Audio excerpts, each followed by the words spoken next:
normal because they're having a high work ethic is something that's respected, and so it really sticks out to them. So the goal of this study is that they wanted to see if hikikomori it existed outside of Japan. So psychiatrists in Japan, they created a sort of criteria for what qualifies someone as a hikikomori, and they sent the criteria out to the world, in America, Australia, and then also a lot of the Eastern Asian countries. And psychiatrists were asked to evaluate some of their patients who had some antisocial tendencies, to evaluate them. And the findings were that there are indeed like the hikikomori syndrome or something. It exists in more places than just Japan. And it also tends to be in larger cities, so places where humans are like more packed together. So the similarities between all of these studies is that it's psychology. So the studies, or psychology, remains constant. So wherever you are, however you choose to conduct your psychology researches, you'll always have results. So psychology seems like a constant, like it's an idea, but it definitely exists. And another similarity is that the main way that psychology is measured is through various tests. I think different cultures will be inclined to doing different types of tests.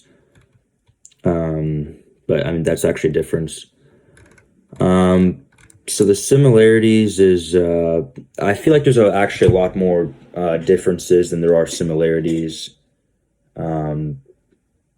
because the similarities are just so broad.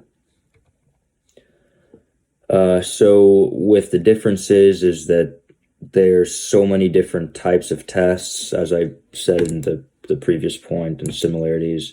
There's so many different types of tests that whatever country is studying that's like the country's psychology is going to influence what tests they choose to take or choose to give out. So, for example, it seems like the Western society, like they do a lot of self-report inventories, and that's how they roll.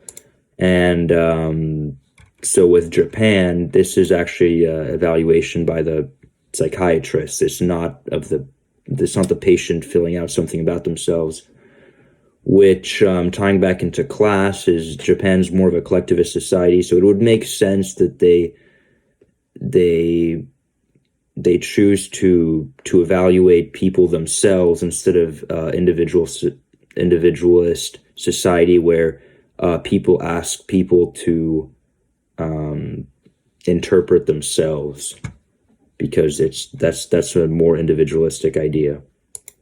And another difference is that in Africa, for example, there's a lot of somatic symptoms for depression. So that almost never exists in the West. No one says my heart aches unless they're speaking metaphorically, which is possible, but it's a lot more observed in the East.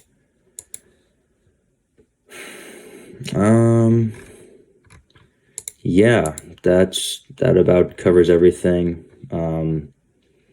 I'll say that 6 different researches isn't really much information to go off of to give an accurate statement about the state. So the state of psychological research overall, but from the studies that I analyzed, I think my conclusions are reasonable. Thank you.